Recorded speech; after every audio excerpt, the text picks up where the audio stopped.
Wow, hello, hello.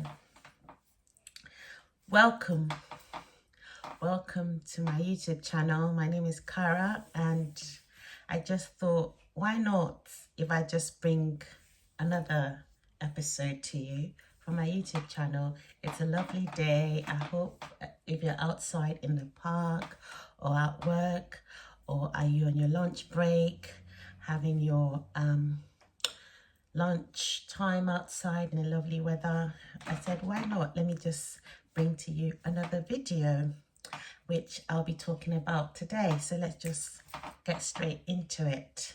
I have been watching on Netflix, Cheat, Unfinished Business. Okay, so we know all about cheating. You know, once a spouse has cheated or the other spouse feels cheated on, to be able to get back the respect is sort of like a no-brainer. Basically, is either they say, oh, once a cheat, always a cheat, or some people, they tend to want to work on it and see if they could win back the spouse's heart. So, and this is what this show is all about, really. Exes, they met up, probably they've been ex for from 3 months ago or 2 years ago, and you've always had that ex that you wanted to meet back up with to see, or if it's for closure, or to see if there's still feelings, or to see, oh, maybe that's the one that got away, or that's the one that you don't know what you've got till it's gone. So enough about me rambling on. So I would talk about Kieran and Amberly. Kieran and Amberly, in the journey, I noticed a part of the episode that I watched whereby he was attentive to her, he was being romantic because she felt like he wasn't listening to her, you know, and he said, come here, sit on my lap, and he cuddled her and he promised her and said he would listen to her and everything, and I felt like that part was lovely to watch. Okay, so I felt how he really cuddled her and she felt listened to. So that's one of the points I would make when in a relationship. Lucia and Connor. Well, from the get-go, I knew probably Lucia had more feelings than he had for her as the episodes panned out, and her sister turning up. Oh my God, they look like twins. Lucia and her sister, they look like twins and they're both beautiful. Anyway, so Connor did say that he was waiting to get the spark, which Lucia didn't, you know, mind about. And then there was a time he said, oh, he felt the spark. Okay, so I was kind of hopeful for them. And then when his friend that came with Lucia's sister turned up and was like, nah, I don't see this working. Even though Connor and Lucia had gone lips and bounds in the episodes, and his friend turns up and goes, oh no, I don't see this working. And in my opinion, he put doubt in Connor's heart, and Connor sort of started backpedaling and didn't want to go for the relationship anymore. So in the awakening room, he just sort of like told Lucia that he wants to go first when they went to read out their deal breakers. And he just said, this is the end of the road for him. I was like, what? I didn't see that happening. Oh my gosh. And Lucia was like, what as well? The next thing he goes in the commentary saying he didn't know that she would be that shocked. Like, seriously, you got that far?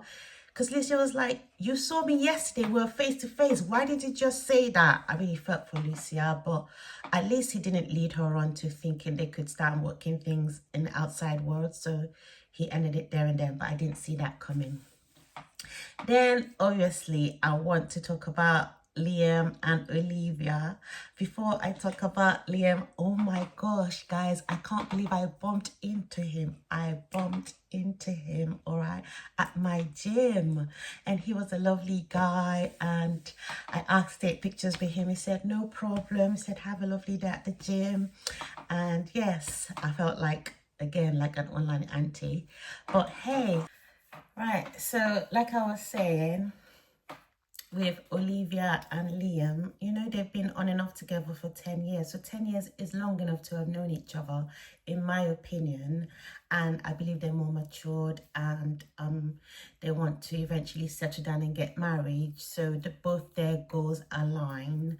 And although when her friend came, she's like, oh, I know I feel like a bitchy friend and this and that. But hey, here's the old Liam, is back again, is this and that.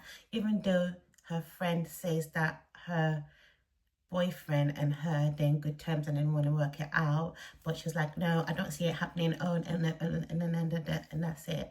So I think in this life, at the end of the day, it's your world, it's your life. Even though you have friends or family that would advise you, but you still have to follow your heart, because at the end of the day, your friend's not going to marry you. At the end of the day, when you keep wanting to cry on your friends all the time, eventually they're like, come on, I got my life going on. And you don't want to look back and be like, oh, because you listened to your friend, then you missed out on a good thing. Well, that's my opinion. And so I'm happy for Olivia and Liam that eventually when he asked her, when she asked him, what are we? And also he was like, what are you waiting for? And they both hugged and everything. So basically to confirm what's the status of our relationship, which is very important, you know. Been there, done that. Both of them been there, done that. So you'd be like, so what are we? You know?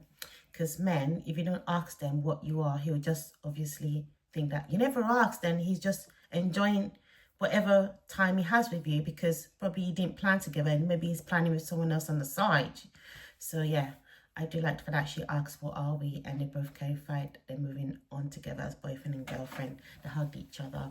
I mean, 10 years is a long time. And she did say, to be fair, Olivia did say, oh, he spoilt me, he treated me like a princess.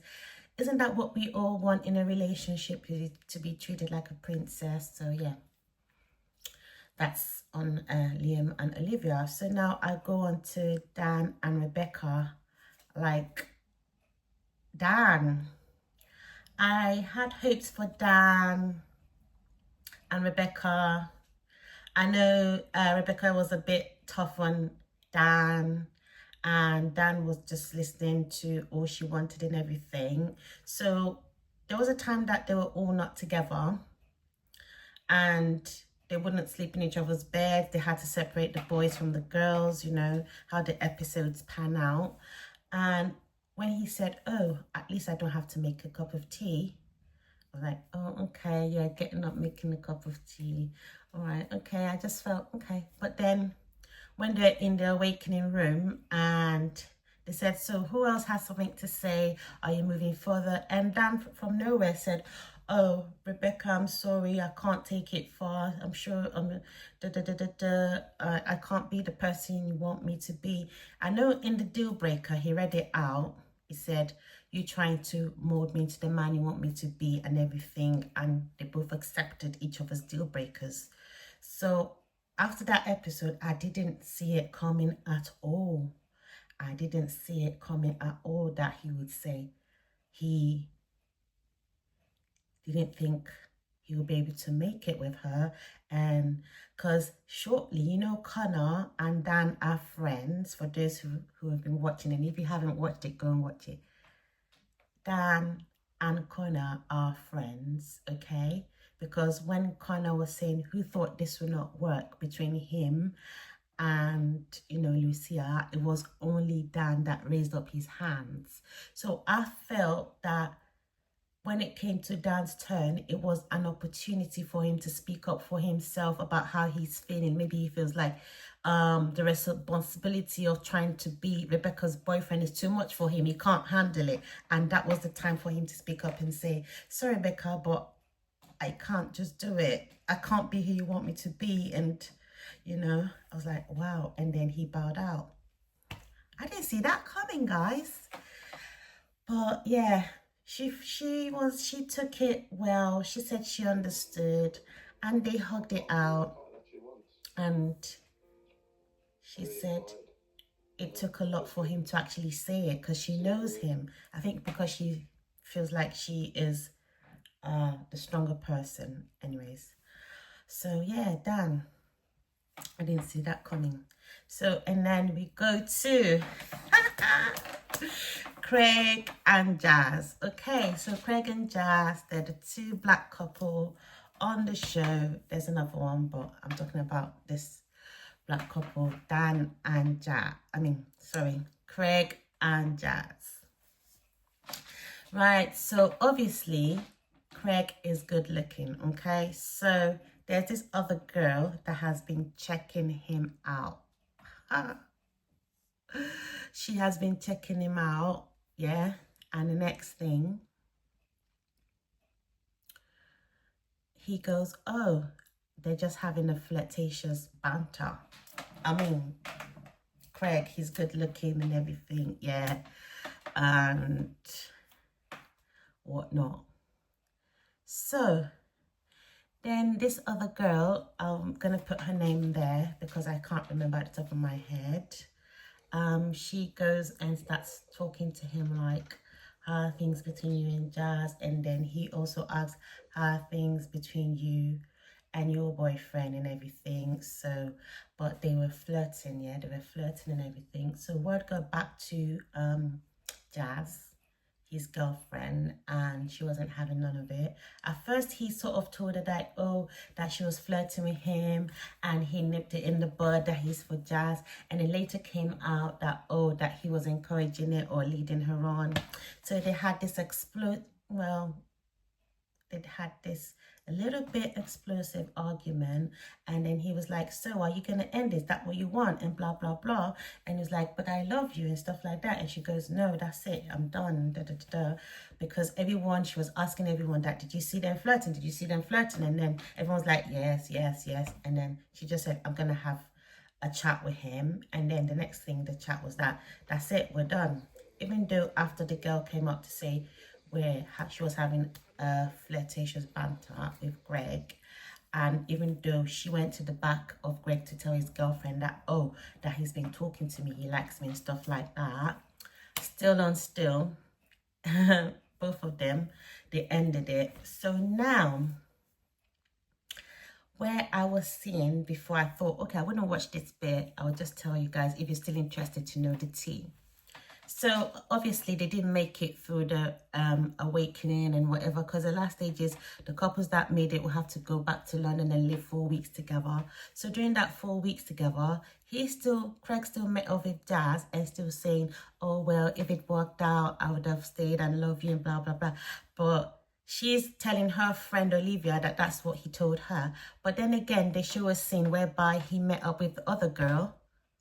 And she was like, yeah, so you're done with Jazz, you're done with Jazz. And he's like, yeah, I'm done. And next thing, they said, so what is this going to be? Is it going to be a fling or whatever? But then they're kissing. Because she was happy that he's done with her. Even though Jazz was like, what kind of a girl is that? That why would she be throwing herself at a man and you're happy to be a second option? But the thing is, let me tell you girls, there's some ladies out there that don't even care if they're the second option or not. The guy is good looking, and when you're lacking, when you're allowing him to go, like you just set him free and she just grasped onto him. The streets are not smiling out there. Okay, you don't have a good looking man and said, oh, you didn't do this to me, you let him go. As you're chasing him out, another lady is pulling him back into her boudoir, you know? Anyway, so that's just all my take on the Netflix show. I hope you enjoyed my little commentary about the Netflix show, Cheat, Unfinished Business. Go and watch it. It's a must watch. And I can't wait to watch the reunion to see the 3 couples who made it, to see where they are at now.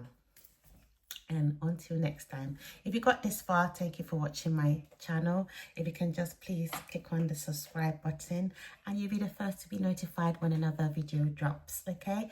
Please do like and share, tell a friend to tell a friend to tell a friend, all right?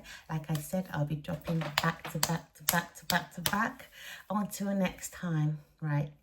Bye guys, bye, thank you.